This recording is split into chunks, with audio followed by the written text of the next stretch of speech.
继续来看宜兰的大溪一间真有名的酒店，讲游客伫因遐住暝，食因的自助餐食物中毒，吐骨流，至少有46个人出现着症头，其中有7个人状况较严重，搁来送病院治疗。目前已经甲生鲜类的食材来送检验，这间酒店的自助餐的餐厅嘛先暂停营业来加强消毒。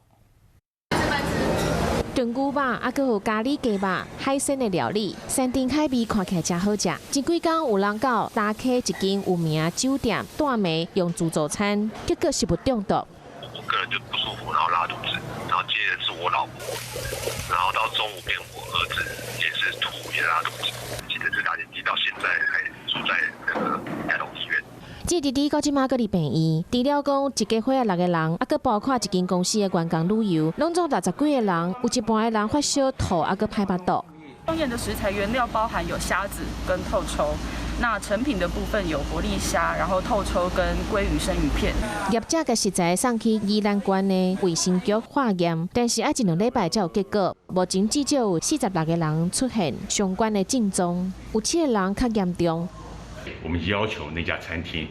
暂停营业，它本身必须做消毒，同时做诊断。无通过检验进前，酒店的自助餐餐厅暂时关起来。卫生局嘛检测餐厅人员的检体，还有水质。游客嘛希望讲酒店的业者会当负担赔偿的责任，而且会当找出原因。